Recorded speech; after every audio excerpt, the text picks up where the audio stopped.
வணக்கம். நான் உங்கள் ஜெயா. இன்றைக்கி நம்ம இந்த வீடியோவில் சித்தர் இலக்கியத்தில் இருக்கக்கூடிய பகுத்தறிவு சிந்தனைகளை பற்றி பார்க்கலாம் வாங்க.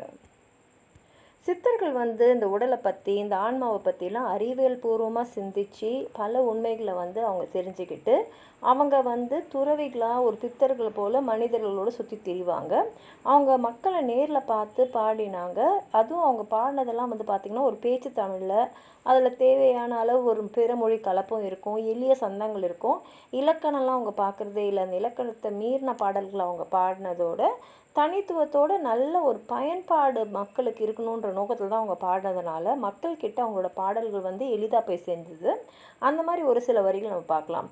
கோயிலாவது ஏதடா, குளங்களாவது ஏதடா, கோயிலும் குளங்களும் கும்பிடும் குலமாதரே, கோயிலும் உள்ளே குளங்களும் உள்ளே. அதாவது கோயில்னால் என்ன, குளங்கள்னால உனக்கு என்ன ஆக போகுது?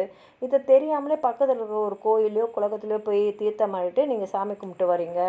ஆனால் நம்ம உடம்பு தான் கோயிலும் குளமாகவும் மனசுக்குள்ளே இருக்குது.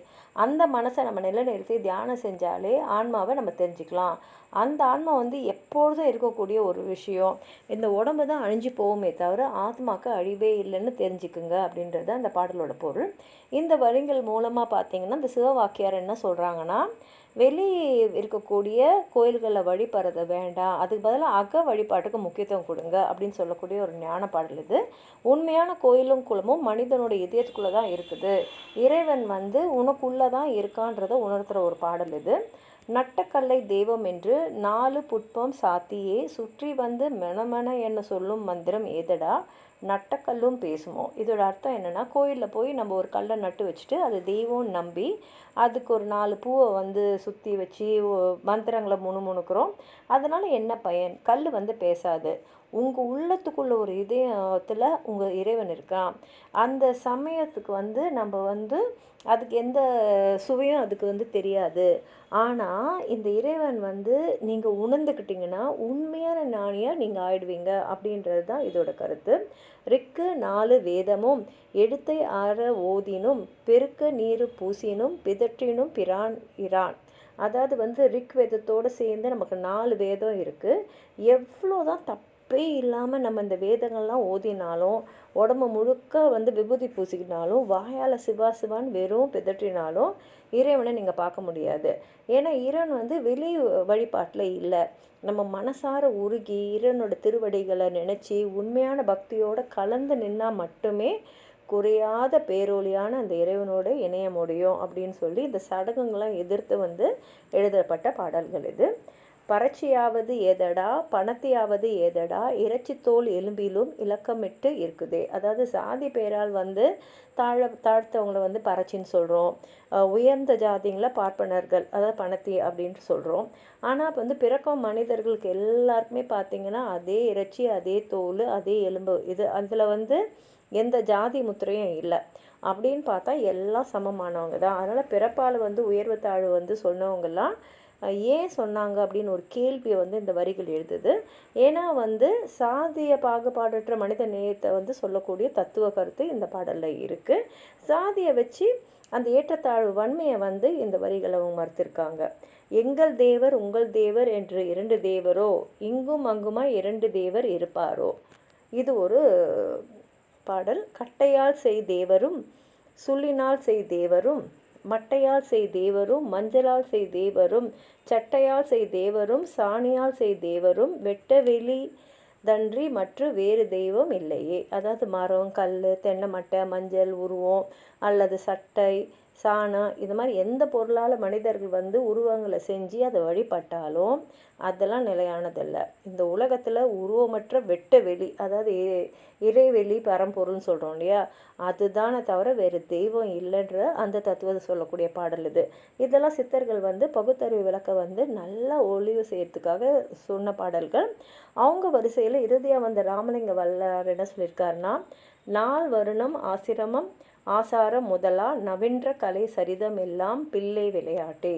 சாதிய மதமும் சமயமும் பொய்யென ஆதியில் உணர்த்திய அருண் பெருஞ்சோதி. அதாவது வந்து மனிதர்களால் உருவாக்கப்பட்டது தான் இந்த சாதி மதம் சமயம்லாம்.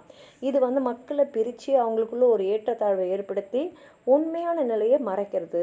பொய்யான இதை உணர்ந்தணும். இந்த வேறுபாடு எல்லாமே வந்து நிலையானது இல்லை, எல்லாம் தற்காலிகமானது தான். அது மாத்திரம் இல்லாமல் ஆன்மீக உண்மைக்கு இதெல்லாம் புறமானது. அதனால ஆதி நிலையிலேயே வந்து வள்ளலார் வந்து ஆன்மாவில் தான் இறைவன் தெள்ள தெளிவாக இருக்காருன்றதை உணர்த்தியிருக்காரு.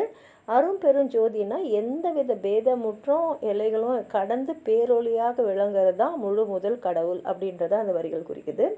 ஜாதியிலே மதங்களே சமய நெறிங்களே சாத்திர சந்தடியிலே கோத்திர சண்டையிலே ஆதியிலே அபிமானித்து அலைகின்ற உலகீர் அலைந்து அலைந்து நீர் அழிதல் அழகு அல்லவே. இதோட அர்த்தம் என்னன்னா, சாதி சமய நெறிகள் சாத்திர பூசைகள்னு சொல்லிட்டு நமக்குள்ளே சண்டையை போட்டுனே இருக்கிற மக்கள் வந்து இத்தகைய இதெல்லாம் வந்து உண்மை நம்பி வீண் பிடிவாதத்தோடு அதுக்காக அலைந்து தெரிகிறாங்க. ஆனால் நம்ம ஒன்று புரிஞ்சுக்கணும், இந்த வேறுபாடுகள்லாம் ஊராக அலைஞ்சு ஒரு சண்டையிட்டு உங்கள் வாழ்க்கையை நீங்களே வீணாக்கி அழிச்சு கொள்வது உங்களுக்கு அழகாக இருக்கா அப்படின்றதான். சாதி மத பேதமற்ற நீதி நிறைஞ்ச சன்மார்க்க நெறியில் மக்கள் வந்து அவங்கள நிலைநிறுத்தி அரும்பெருஞ்சோதியான இறைவனை அடையுங்கள். இதுதான் வந்து வள்ளலார் சொல்லக்கூடிய பெருங்கருத்தாக இருக்குது. கலை உரைத்த கற்பனையே நிலை என கொண்டாடும் கண்மூடி வழக்கம் எல்லாம் மண்மூடி போக. அதாவது வந்து இலக்கியங்கள் புராணங்கள் அதுக்கப்புறம் சாத்திரங்கள் இதெல்லாம் வந்து கற்பனை செஞ்சு உருவாக்கப்பட்டது, மனுஷங்க உருவாக்குனது. அதை உணராமல் கண்மூடித்தனமாக அதை உண்மைன்னு நம்பி குருட்டுத்தனமாக அதை பின்பற்ற பழக்கங்கள்லாம் வந்து அந்த மூட நம்பிக்கைகள் எல்லாமே அழிஞ்சு போக வேணும் அப்படின்றத சொல்கிறாரு.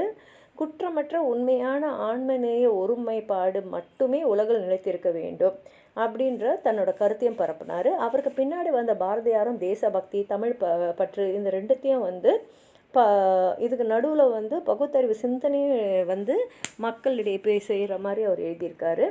ஜாதிகள் இல்லையடி பாப்பா குலத்தாட்சி உயர்ச்சி சொல்லல் பாவம்.